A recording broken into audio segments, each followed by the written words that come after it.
Бацгаана уу, та бүхэндээ өнөөдрийн мэндийг хүргье. Өнгөрөх 2-7 хоногийн хугацаанд оруулсан эрүүл мэндийн зөвлөгөө мэдээллийг идэвхтэй сонсож санал сэтгэлдээ ирүүлсэн та бүхэндээ маш их баярлалаа. Миний хувьд 7 хоног болгон эрүүл мэндийн зөвлөгөө мэдээллийг бас 2 удаа бичлэг болгож хүргэжээ гэж бодож байсан. Гэтэл та бүхнээс ирж байгаа асуулт, санал сэтгэл маш их байсан. Асуулт тайлангуяа бас нэлээд их асуулт байсан. Тийм учраас 7 хоногт нэг удаа эрүүл мэндийн зөвлөгөө мэдээлэл оруулаад нэг удаад нь болохоор та бүхний асуусан асуултанд тодорхой хэмжээгээр өөрийнхөө чадах чинээгээрээ бас хариулж явахыг хичээж 7 хоногт нэг удаа асуултанд хариулсан бичлэг хийжээе гэж бодлоо. Усыг хэтрүүлэн уухын хор уршгийн талаар ярьсан бичлэг. За тэгээд дээрэс нь энэ хоол идэхдээ гаргадаг 10 алдааны талаар ярьсан бичлэгэнд ирсэн асуултуудаа сонгоод нийтдээ нэг 10 асуултанд өнөөдрийнхөө дугаарт хариулъя гэж бодоод тус хүрээс нэг 5 асуултыг сонгоод бэлтжлээ. За тэгэхээр эхний асуулт нь усыг яаж ширгэж уух талаар зөвлөгөө өгөөч ээ. Мөн хий шар бадганы бие махбодтой хүмүүсийн ялгаа яаж таних талаар мөн зөвлөгөө өгөөч ээ. Баярлалаа гэсэн байна. Усыг ширгэж уухтаа 3-2-ыг нь ширгээгээд 3-1 болтол нь буслагна гэж. За тэгэхээр 1 литр усыг буслагсаар байгаад 300 мл болтол буслагна гэсэн үг. 3 аяг ус буслагаад 1 аяг болтол нь буслагна гэсэн үг байна шүү дээ. Ингэж бусгаж уух юм бол ширгээс ус болдог. За тэгэхээр энэ ширгээс ус нь ямар чадaltaй юм бэ гэхээр энэ ширгээс усыг уугаадах юм бол ходоодны хоол шингээх чадвар сайжирна, ходоодны галын элч гэж хоол шингээх чадвар нь маш их сайн болдог. За тэгээд дээрэс нь хоол хурдан шингэнэ, биений элчийг үүсгэнэ, олон төрлийн бас их чадaltaй байдаг. Нөгөө шин нэмчээ ширгээс ус гэдэг хүртлүүгүүл байдаг шүү дээ, тий. Тэгэхээр ер нь бол хоол шингэхгүй байна гэдэг элдв юм уухахын оронд энэ усыг ширгээж уувал бас их сайн байдаг шүү гэж хэлмээр байна. Ширгээс усыг одоо аль их хэмжээгээр уусан ч гэсэн ер нь бол нэг тийм хавгнуулаад байдаггүй, тийм бас сайн талтай.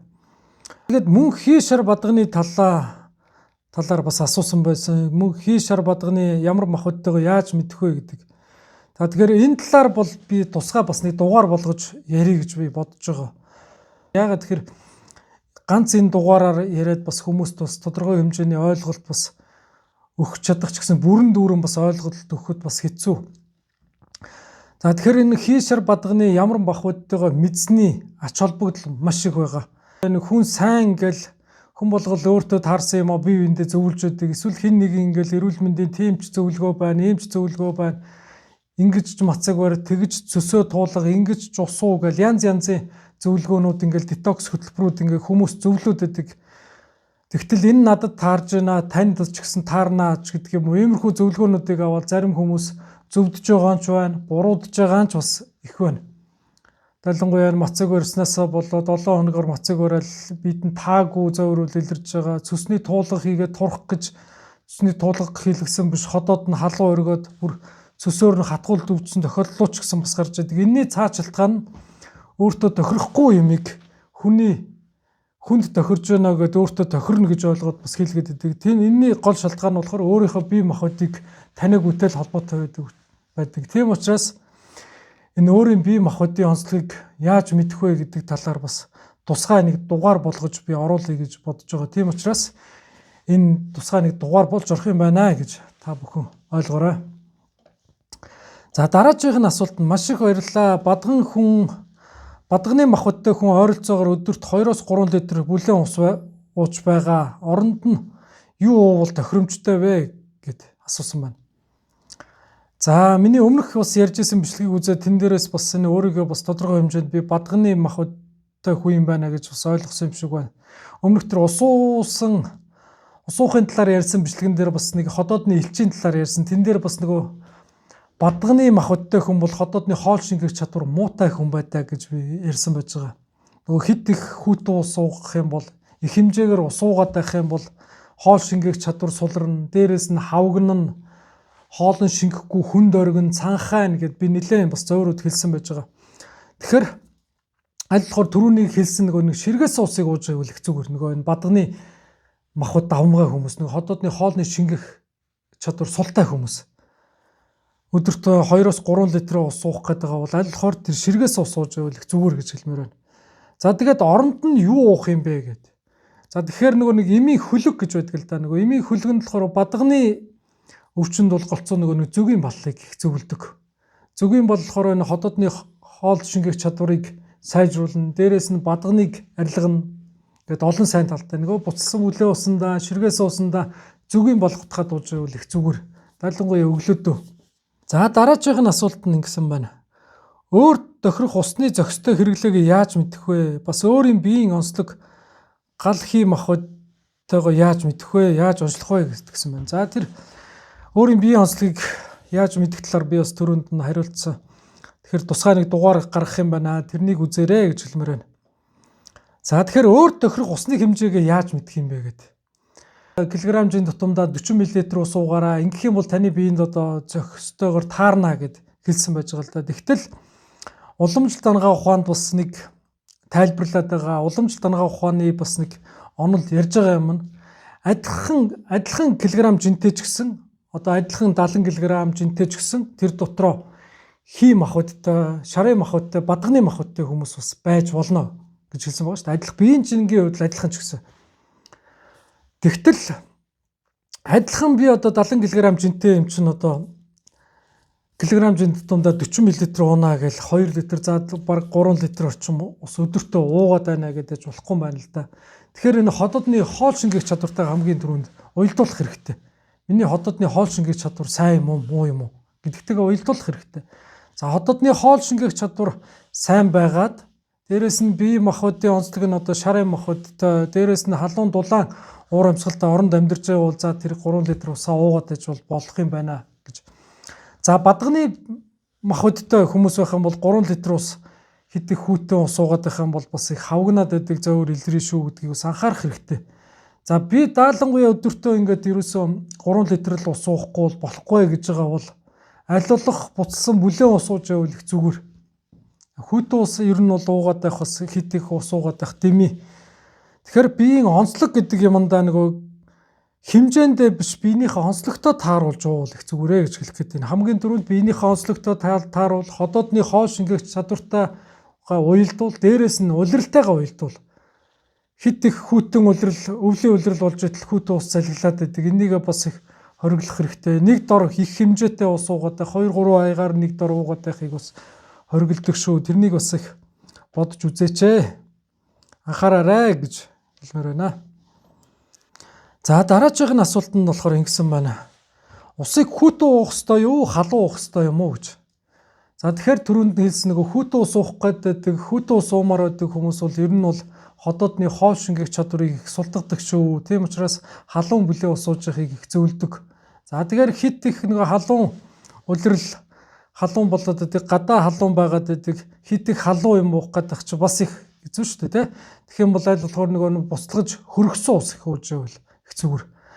Шууд ингээд нэг хүүтэн ус уугаад байх, буслагсан усыг буслагна гэдэг чинь нэгт усны чадал нь өөрөө бүлээн чадалтай болж идэг. Хоол шингээх чадвар нь сайжирж идэг. Тийм учраас ер нь бол энэ хоол шингээх чадварыг сайжруулсан, буцалсан бүлээн ус ууж байвал их зүгээр. Аль болохоор усыг буслагчаад тасалгааны температуртаа хөргөөд уух юм бол их зүгээрээ гэж хэлмээр байна. За тэгэхээр бас нэг ийм асуулт байна. Баярлалаа. Эмчийн яриаг сонсоод би өөрийгөө бадганы шинж чанартай юм болов уу гэж таамаглаж байна. Байн гурвал омголтоод хатаад байх юм аа. Ямар учиртай юм болоо хариулаад өгөөч ээ гэсэн байна. Гурвал хатаад омголтоод байгаа цааш шалтгаан нь бас хэд хэдэн шалтгаан байдаг.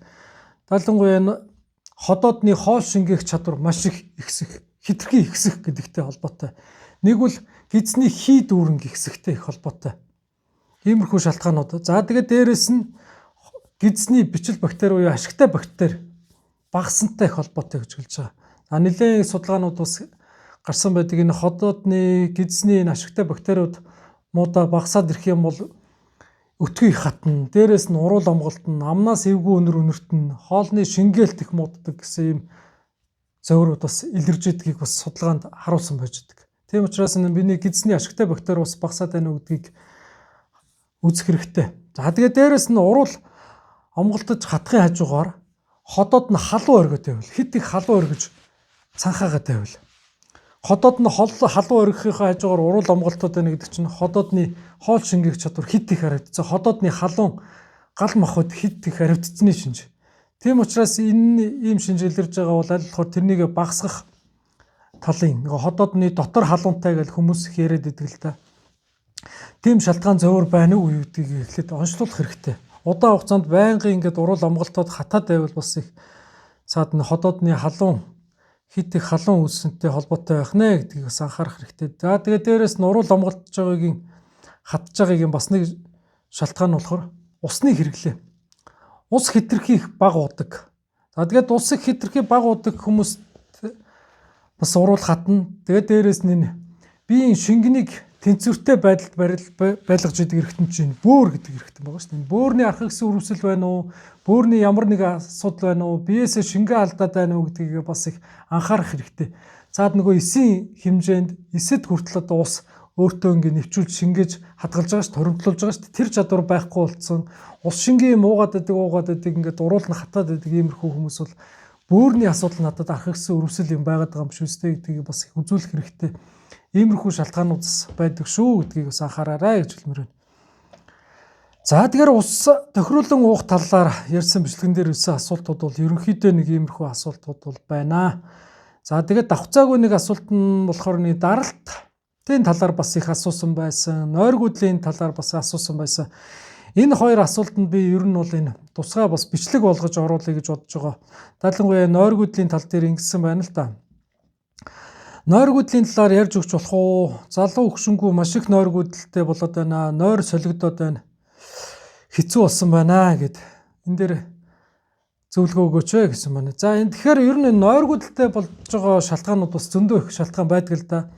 Би бас нөгөө хоол шингээх чадвар муудж байгаатай холбоотойгоор бас нөгөө нэг хоол идэж байхдаа анхааргадаг 10 алдааны талаар ярьсан. Дээрээс нь нүтгэн хатдахад хүргэдэг нөлөөлдөг 10 шалтгааны талаар ярьсан. За тэгэхээр дараагийнхаа дугаартаа нойргүйдлийн талаар нойргүйдэлд хүргэж байгаа нойр сэргүүлцэхэд хүргэж байгаа шалтгаануудын талаар нойргүйдэлд хүргэдэг 10 шалтгааныг бас ярих гэж бодлоо. Тэгэхээр тэр бичлэгнээс бас энэ талаар бас сонсоорой гэж хүсэж байна. Хоол идэхдээ гаргадаг 10 алдааны талаар ярьсан асуултууд болохоор нэг ийм 5 асуулт ирсэн байна. За эхнийх нь асуулт нь ингэсэн байна. Орой хоолоо яах вэ? Орой 5 цагаас хойш хоол идэхгүй дэглэм барих нь зөв юм уу гэж. За тэгэхээр хүн болгоны ажлын онцлог, бие махбодын онцлог, амьдралын онцлог бас ондоо. За тэгээд дээрэс нь цааш нөгөө өөртөө тавьсан зорилго ч бас ондоо. За зарим хүмүүс 5 цагаас хойш хоол идэхгүй байгаагаа бас эрүүлж байна. Бие махбодоо эрүүлжүүлэх талаар нөгөө үлэн байвал одоо үхжсэн эдис биеэс гадагшилж, хорт бодис хорт нэгдлүүд гадагшилж, дээрэс нь бие нөхөн төлждөг гэдэг бас нэг юм онол байдаг. Нөгөө Япон эрдэмтний, Япон эмчнэрийн зөвлөд байгаа завсарлагаатай мацаг барих гэдэг арга бас байдаг. Тэгэх юм бол өдрийн ингээ 8 цагт нь биедээ хоолтой, 16 цагт нь өлөн байх юм мацаг барьдаг хүмүүс бас их байдаг. За зарим нэг детокс хөтөлбөрүүдийн үед бас 5 цагаас хойш хоол иддэггүй нэг юм бас детоксууд бас байна, богино хугацаатай. За зарим хүмүүсийн турах зорилготой бас 5 цагаас хойш хоол идэхгүй байгаа шалтгаанууд бас байна. Иймэрхүү дэглэм бариад байдаг хүмүүс. За ажлын онцгойлгоос ч болоод ч гэдэг юм уу. 5 цагаас хойш хоол идэхгүй байгаа эсвэл ямар нэгэн ингэдэг дэглэм барьж байгаа ч юм уу, ийм хүмүүс зорилгоо хамгийн түрүүнд тодорхойлох хэрэгтэй. Би турах юм уу? Эсвэл биеэсээ энэ хорт нэгдүүдлийг гаргах, бие эрүүлжүүлэх гэдэг ямар детокс хөтөлбөр барьж байгаа мó гэдгийг бас их бодох хэрэгтэй. За тэгээд дээрэс нь 5 цагаас хойш хоол идэхгүй байгаагаа бас хүмүүс за шүн нойр сайхан болдог, нойрондоо анхаарж байгаа, хит их хоол идчихэр бас тавгүйтэй, нойргүйтэй байдаг гэсэн шалтгаанууд бас хэлдэг. Энэ тэгэхээр хамгийн түрүүнд зорилгоо тодорхойлох хэрэгтэй. За хоёрт нь биений онцлог гэдэг юм. Биений онцлог ямар онцлогтой вэ гэхээр нөгөө хүн ч нөгөө хий шар бадганы махбодын мөн чанартай тогтсон байж байгаа шүү дээ. За тэгэхээр бадганы мөн чанартай хүмүүс бол 5 цагаас хойш хоол идэхгүй байхад ер нь бол асуудалгүй. Сайхан ингээл хоол үзчихсэн ч гэсэн тэсэл сайхан унтчихдаг. 50 сайхан нойртой хончдог. За тэгтэл хий махбодын мөн чанартай хүмүүсийн 5 цагаас хойш хоол идэхгүй байхаар нөгөө орой үдшийн цагаар нөгөө хий хямрах, хий хөдөлдөг цаг. Хий хөдөлдөг цаг дээр өлөн байгаад ирэхээр нөгөө нойрон сэрвэлздэг, шүн дундаас хойш нойр хүрдэггүй, эсвэл унтаж чаддаггүй, иймэрхүү шинжүүд илрээд идэг нөгөө хий хөлбөрөө хий мөн чанараараа нойрон тогтдгүй, сэрвэлздэг, иймэрхүү зоврууд илрээд идэг шүү. Тийм учраас ер нь 5 цагаас хойш хоол идэхгүй байхад би энэ нойр сэрвэлзэж гэнэ үү, яаж гэнэ гэдгийг анхаарах хэрэгтэй. 1 цагаас хойш хоол идэхгүй байхад 1-2 хоногоор одоо ингээд нойр сэрүүлзээд байгаа бол тэрнийг одоо болох хэрэгтэй. 5 цагаас хойш ер нь аль болохоор хий дарах уламжлалт ангаах ухаанд бас уламжлалт ангаах ухааны эмчилгээнүүдэд бас хилцэн байж байгаа бас нэлээд эмчилгээнүүд хий дарах хоолны талаар. Тэгтэл нөгөө цагаан гаргалга, архин гаргалга, махан гаргалга, саримсан гаргалга гэдэг иймэрхүү юм байдаг. Махны шүлөөрөө ууж болно шүү дээ, хий дарах зорилготой. Цагаан гаргалга гэх юм бол нөгөө 10 гурилыг шар досонд хуураад дээрээс нь сүү хийгээд тэгээд хоол шингээдэг нэг 2-3 төрлийн эмт бодис эми ургамлууд хийж хагаад цагаан гаргалга хийдэг нэг иймэрхүү юм байдаг. Энийг хэрэглээд тэр уучих юм бол хий дарагдана. Дээрээс нь нэг хоолчиг сайхан шингэждэг. Тэр маш хурдан шингэдэг. Хий дарагдана, сайхан унтчихдаг. Тэгэхээр 5 цагаас хойш хоол идэхгүй байхдаа нэгт нь бол зорилгоо тодорхойл, хоёрт нь бие махбодын онцлогоо тодорхойл, гуравт нь ажлын онцлогоо. Заримдаа ингээд шүн ажиллаж байгаа хүмүүс шүн орой үеийн цагаар ажиллаж байгаа хүмүүс бүтэн шөнийн турш өлөн байна гэдэг чинь бас их хэцүү шүү дээ. Байнгын ингээд унтахгүй дээрээс нь өлөн байгаад байдаг. Ходоод нь хоосон байгаад байдаг. Ингээд ирэхээр хий хөдлөөд байдаг. Хий хөдлөөд ирэхээр нөгөө дотор муухай оргих, толгой оргих, нүд бүрэлзэх, чих шуугах, хоолны дуршил муудах, өтгөн хадах, гизний хий дүүрэнгээ ихсэх. Дээрээс нэмэгтэйчүүдийн сарын тэмдгэнд хүртэл нөлөөлдөг иймэрхүү асуудал үүсгдэг шүү. Тэрнийг бас анхаарах хэрэгтэй. Тийм учраас ажлын онцлогтойч тохируулах хэрэгтэй гэж хэлмээр байгаа. Дараагийн асуулт нь болохоор ингэсэн байна. Өсвөр настай хүүхдүүдийг сайн идгээд байдаг. Энэ зөв үү гэсэн байна. За тэгэхээр биений онцлогоос хамаарат энэ өсвөр насны хүүхдүүд бие махбод одоо өсөж байгаа яг өсөлтийн үе дээр явж байгаа идэвхтэй өсөж байгаа үе дээр бол хоол бол сайн идэж явах хэрэгтэй. Тэгвэл энэ идэж байгаа хоолнд ч бас хоёр янзын хоол ба шүү дээ. Сайн хоол, муу хоол гэж. Тэгтэл хүмүүс сайн идэж явах хэрэгтэй гэж гурлан боовддог бол нөгөө түргэн боловсруулсан түргэн хоолнууд хагас боловсруулсан хүнсний бүтээгдэхүүнүүдээр ингээд хооллоод байх юм бол тайлангуяа дэлгүүрийн лангуун дээр байгаа юмнуудаар хооллоод байх юм бол эн чинь биеийг төлжүүлэх гэхээсээ илүү ходоодонд нь ачаал хүргэнэ. Дээрээс нь хит их таргалалт үүсгэнэ. Цөсний өвчлөл, нойр улчирхайны өвчлөл, ходоодны өвчлөл хит их одоо хүүхдээр жоохноороо ходоодны шархлаатай дээрээс нь цөсний чулуутай хүүхдүүд одоо сүүлийн үед айгүй их болоод байна шүү дээ. Тэгэхээр аль болохоор идж байгаа хоолндоо зөвийг идэж гин үү, бурууг идэж гин үү гэдгийг анхаарах хэрэгтэй. Хит их гурлан бүтээгдэхүүн идэж гин үү, хит их чихэрлэг хүнсний бүтээгдэхүүн идэж гин үү гэдгийг бас үзээд одоо сүүлд ч одоо янз янзын юм бол хүүхдүүд идэж штэ тэ.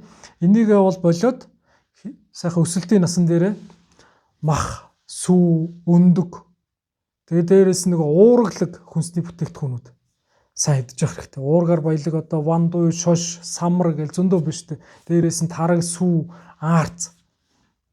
За хүнсний ногоонуудаас ихтэл одоо байцаа, брокколи, тэ хүрэн манжин, төмсөнд хүртэл ашигтай зүйл байж байгаа шүү дээ. Төмс, эрдэс, витаминаар баялаг хүнсний бүтээгдэхүүнүүдийг хэрэглэж явах хэрэгтэй.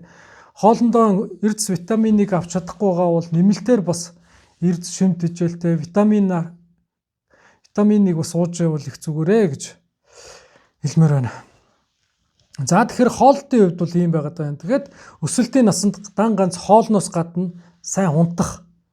Хамгийн багадаа одоо 8 цаг өсөлтийн насанд бол 8 цаг унтчих нь их зүгээр. Багадаа 8 цаг. Дээрээс нь температур хит их хүйтэн агаартай, хит их хүйтэн газар амьдардаг хүмүүс бас жоох өсөлт их багтай байдаг. Одоо жишээ нь хөдөөгүүрээ мал дээр байгаа, мал дээр байж байгаа энэ хүүхдүүд бас их жоох өсөлт багтай хүүхдүүд их байж байгаа. Энд чинь нөгөө нэг таатай орчин, дулаан орчинд чинь нөгөө бодисын солилцоо өндөр байна. Бодисын солилцоо өндөр байгаад байх юм бол сайн байгаад байх юм бол хүүхдүүдийн нэг өсөлт бойжилт их сайн байдаг шүү. Тэрнийг бас их анхаарах хэрэгтэй. Дан ганц хоолноос илүү нойр амьдрах орчин гэдэг юмыг бас их анхаарах хэрэгтэй гэж хэлмээр байна.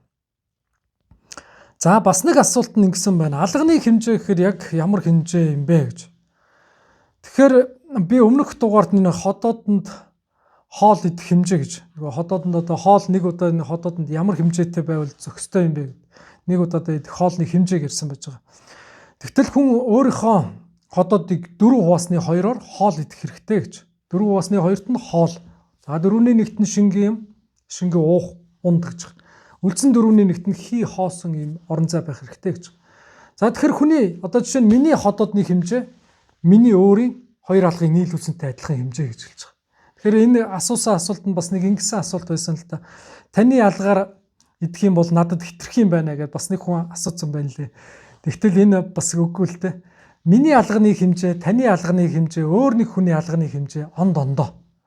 Надаас одоо жижигхэн биетэй хүмүүс бол надаас жижигхэн алгатай байж байгаа. Надаас өндөр том биетэй хүмүүс бүр том алгатай байж байгаа. Тэгэхдээ жижигхэн алгатай одоо өөрийнхөө алгаар ихэрч одоо надаас жижигхэн алгатай хүмүүс бол жижигхэн тэр алганы чинь хэмжээл таны хотоодонд орж байгаа нэг удаагийн хоолны чинь л хэмжээ гэсэн үг байна шүү дээ.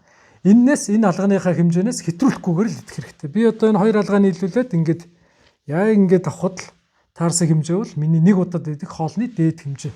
Иннээс хэтрүүлэхгүй идэх хэрэгтэй. За тэгээ нөгөө махан хоол гэж байгаа шүү дээ. Хитрхи хүнд махан хоол идэх гэдэг бол дан махан хоол идэх гэдэг бол ганц алганы хэмжээтэй. Иймийг л идвэл ходоод ч сайхан асуудалгүй шингээждэг. Тэгээд сайхан шингээд өлсөх мэдрэмж аваад сайхан өлсөд дараагийн хоол идэх хугацаа боллоо гэх юм бол бас л ийм хэмжээгээр л идчихвэл их зүгээр. Тэгэхээр миний алганы хэмжээгээр та идэх гээд байгаа биш. Таны алганы хэмжээ ямар хэмжээтэй? Тэр алганы хэмжээнд тохирсон аягаар хоол идчихвэл зүгээрээ гэж хэлмээр байна. Тэгэхээр тодорхой нэг тогтсон 500 г ч гэдэг юм уу 300 г ч гэдэг юм ийм грамм юм байхгүй байх нь шүү дээ, тэ. Өөр чинь л алганы хэмжээ таны идэх хоолны хэмжээ шүү гэж хэлмээр байна. За зогсуулаад байх юм а энэ юунаас болоод байна вэ? Нэг дор их биш байсгээл зогсуулаад байх юм а гэдэг чинь. За зогсуулах шалтгаанууд бас зөндөө олон байдаг л да. За залангуяа уламжлалт ухааны ном зохиол нөгөө ам баригчхийн гүйдэл бас хямрахаар зогсуулдаа гэж. Тэр ам баригчхийн гүйдэл болохоор энэ хоолыг залгуулад ходоодонд оруулах юм гүйдэлтэй. Амьсгалыг ахуулах, гаргах гэж зөндөө олон үйлдэлтэй байдаг. Тэгэхээр энэ ам баригчхий гэдэг энэ хямрах юм бол зогсуулна. За нөгөөтэйгүр болохоор энэ ходоодны хоол шингээх чадвар сулраад ирэхээр эсвэл хоолтойгоо хамт хитхүүтэн агаар залхихаас болоод бас зогсуулдаг. За тэгээд дээрэс нь температурын зөрүү хит их амьсгал давхцнаас болж зогсуулна, айсан, сандарсан ч гэдэг юм уу. Иймэрхүү шалтгаануудаас болоод зогсуулдаг шинж тэмдгүүд. Хит их халуузж байгаа даарах ч гэдэг юм уу. Тэгэхээр тэр ийм шинж тэмдгүүд ерөнхийдөө бол тэр даруйдаа байж байгаад би сайхан дулаацаад ирэхээр байхгүй зогсгоо болчдөг. Эсвэл сайхан халуун бүлээ усуухаар зогсгоо болчихно. Эсвэл амьсгал нь докторжоо тайвшраад бие махбод тайвшраад ирэхээр зогсгоо болчдөг. Тэгтэл байнгын зогсуулаад нөгөө угсруулаад зогсуулаад байх. Эсвэл зогсуулдаг ч гэсэн тэр нөгөө удаан хугацаатай нэг хэсэг байж байгаа л нэг зогсуулдаг. Энэ болохоор байнгын ингээд удцсан ингэж зогсуулаад байгаагийн цааш шалтгаан хоол шингээх чадвар алдагдсан, хий хямарсан, архагссан, гизний хий дүүрэнгтэй ч гэдэг юм уу. Тэгээ дээрэс нь ходоодны хоол боловсруулах хэрэгтний үйл ажиллагааны алдагдaltaй гэж зөндөө олон шалтгаануудаас болдог шүү. Тэрнийгээ бас эмчилд үзүүлээд онцлуулад өөртөө тохирсон эмчилгээг хийлгүүл их зүгээр. Энэ зогсуулах бас нэг одоохондоо нэг тийм баг зогсуулаад байгаа ч гэсэн явандаа бас их архагссан өвчлөл үүсгэждэг. Иннээсээ болоод хоолны шингээлтэд хүртэл нөлөөлдөг. Аюулгаагаар цээжээр хүртэл өвддөг, өвчүүгээр хүртэл өвддөг. Иймэрхүү зовёртой бас болчдөг шүү. Тэрнийг бас их анхаараарай гэж хэлмээр байна. За дараагийн асуулт нэгсэн байна. Цагаан будаа их хэмжээгээр идэх ямар вэ? Цагаан будаа ер нь идэх нь сайн муу юм уу гэдгсэн байна. За ер нь бол энэ будаа энэ хоол хүнсний бүтээгдэхүүнүүдийг бас энэ уламжлалт ухааны ном зохиолдохоор бүлээн чадaltaй юу эсвэл сэрүүн чадaltaй юу гэдээ бас ялгцсан байдаг. Тэгтэл энэ цагаан будаа бол ерөнхийдөө энэ сэрүүн чадaltaй хүнсний бүтээгдэхүүнд ордог. Тэгэхээр энэ сэрүүн чадaltaй хүнсний бүтээгдэхүүнүүдийг идээд байх юм бол хэмжээгээр за тохирсон хэмжээгээр бол багаар идээд байх юм бол яг хөө шингээгээ сайхан болчихно. Тэгээд нөгөө цаад хүний хоолны шингэх чадвар нь сайн байх юм бол болчдөг. Тэгтэл зарим тохиолдолд нэг хитрхи энэ цагаан будаа идээд байхаар бас хоол шингэх чадварт бас сөргөөр нөлөөлдөг. Шингэхгүй байх юм талтай бас байгаад байгаа. За тэгээд дээрэс нь энэ цагаан будаагч одоо сүүлд бас янз янзын юмар л бордож тарьдаг гэж бас яриад байна шүү дээ, тэ. Бас хар дуглагтай хүртэл гарсан. Тэгээд дээрэс нь хүнцлийн хортой хүртэл гарч ийн гэж бас янз янзын юм яриад байна. Тэгэхээр энэ цагаан будаанда бас жоохон анхаарад бас их иддэг хүмүүс бас нэлээд анхаарч хянамгаа идчихвэл их зүгээр. За тэгээд дээрэс нь энэ цагаан будааны бас сайн тал гэж бас байна. Талангуяа энэ уламжлалтын эмчилгээнд уламжлалт ухааны энэ цус туулгах гэдэг эмчилгээ байдаг. Энэ цус туулгасны дараа нөгөө гидсний өнгөр, бадган, сальч гэдэг юм уу, ходоод нарийн бүдүүн гидсний бүх сальсууд хөөгдөд гарчдаг. Тэр чинь нөгөө нэг энэ юу туулгын тан чинь ингээд бүгдийн сайхан цэвэрлээ гаргацдаг байхгүй. Тэгсний дараа энэ цагаан будааны зутуу уулгадаг. Цагаан будааны зутуу уулгах юм бол гидс, нарийн бүдүүн гидс, ходоодны энэ өнгөр сайхан тогтоож өгдөг. Тэгээд хоолны шингээлт ходоодонд хоол тогтдоодог гэж. Зарим нь гүйлгээд байгаа хит их гүйлэгдэг хүмүүс, хордлого авцсан хүмүүс, ойр ойрхон ингээ гүйлгээд байгаа хүмүүстэй цагаан будааны бүлээн сутуу уулгачдаг. Тэгэх юм бол гүйлгээд байгаа, суулгаад байгаа завирууд дарагдчихдаг шүү дээ. Тэрнийг бас их бодож ивэл их зүгээр, хэнийг бас мэдгэд их зүгээр бас гэрийн нөхцөлд хийж болмоор имчилгээ гэж хэлмээр байна. За дараад нь ингэсэн байна. Юм мэдээд байхад өлсөд байх юм аа. Бүр гиз дуураад их өлсөд байна гэж. Иймэрхүү ойр ойрхон өлсөд идэх хүмүүс бас их байдаг. Тэгэхээр энэ хүмүүсийн цаад шалтгаан нь ходоодны хоол шингээх чадвар хит их гэсэх, эсвэл хитрхи их гизний хий дүүрэн гихсэх, хийгээр үлээгдэх гэж. Нөгөө шууд ингээд одоо үлгэрлж хэлэх юм бол нэг юм байна л да. Одоо нөгөө гал ингээ асч яхад хий үлээх юм бол улам, салхи үлээх юм бол улам бадарч хастагтай адилхан. Ходоодны элч ингээд хоол шингэж яхад дээрэс нь хий хямраад ирэх юм бол ходоодны элч маш ихтэй болчдөг. Тэгээд ойр ойрхон өлсөд байдаг. Тэгээд юу ч идсэн таргалдаггүй. Тэгэл ходоодоор нь халуу дүүгэл ингээл халуу өргөөл цанхаагаад байдаг. Иймэрхүү хүмүүс бас их байдаг. Тэгэхээр энэний цаад шалтгаан нь энэ хит их хоолнцор болоод байгаа ойр ойрхон өлсөд байгаа. Тэгээд давхар хажуугаар нь ходоод халуу өргөх, халуу эсгэгтлэн усаар гулгих юм завирууд илэрж байгаа бол цаана бас архаг өвчтний шалтгаан байж магадгүй шүү гэж хэлмээр байна. Далангуяа ходоод нойр улчгааны архагсан өрөвслүүдийн цөсний асуудлууд бас байдаг юм бас наад захын жишээ нь бас нэг ингэж илэрдэг. Тэгээд дээрээс нь гидсний хий дүүрэнгтэй хүмүүс бас ийм завир илэрдэг. За дараагийн асуулт нь ингэсэн байна. Өглөө сэрэхэд амнаас гашуу оргиж сэрэх нь юуных вэ гэд. За өглөө сэрэхэд амнаас гашуу оргиж сэрээд байгаа бол дийлэгтэй цөсний ам цалгих гэдэг өвчин байдаг. Энэ цөсний ам цалгих гэдэг нь яадаг өвчин юм бэ гэхээр ходоодны шархлаа дээрээс нь сөөргөө өвчний чинь л эхлэл тавьж байгаа гэсэн үг. Хитрхи их тостой хоол иддэг, эсвэл олон цагаар өлөө явдаг, өглөө одоо үнд цай уудаггүй, тэгээд өдөр гинт одоо маш их юм иддэг. Иймэрхүү хүмүүс нөгөө цөсний зогсонгошил юм уу, дээрээс нь цөсний өтгөрөл, цөсний чулуу үсэх завирууд илрээд эхэлдэг. Энэ үедэр нөгөө цөсний халуун шүүрэл чинь ходоод руу цөсний ам цалгих гэж цөсний ходоод руу хаяад байдаг. Эннээсээ болоод гашуу усаар гулигдаг, аманд нь гашуу амт хамтагддаг, ам нь заваардаг, хилний дээр нь одоо шар өнгөр тогтдог, зузаан шар өнгөр тогтдог. Иймэрхүү болоод ирэх юм бол яваандаа энэ ходоодны шархлаа, тэгээд улаан хоолой бас шархлаа үүсэх, яваандаа тэгээ нойр улчирхааны архагсан өрөвсөл үүсхийн эхлэл тавигдаад эхэлдэг шүү. Тэрнийг бас анхаарах хэрэгтэй. Өглөөд байна амнаас нь гашуу өргөд байгаа хүмүүс бол цөсөө шингэлэх эм танг уух хэрэгтэй. Дээрээс нь цөсөө аль болохоор энэ туулгаад цөсний туулга эмчилгээнүүд хийлгүүлэх зүгээрээ гэж хэлмээр байна. За тэгэхээр өнөөдрийн асуултанд хариулъя бичлэг маань энэ хүрээд өндөрлж байна. За тэгээд дараагийн асуултанд хариулъя бичлэгээр ямар асуултанд хариулсан зөвлөгөө авмаар байна. Тэр талаараа комент хэсэгт бичээд үлдээгээрэй. Та бүхний бичсэн асуусан асуултанд бас аль чадхаараа би хариулахыг хичээх болно. Та бүхний бас бичсэн санал сэтгэлээр бас цаашдаа бас бичлэг хийх, зөвлөгөө мэдээлэл хүргэх урам зоригийг маш их авч байгаа шүү. Та бүхэндээ маш их баярлалаа. За тэгээд дараагийн дугаараараа уулзтлаа. Түр баяртай.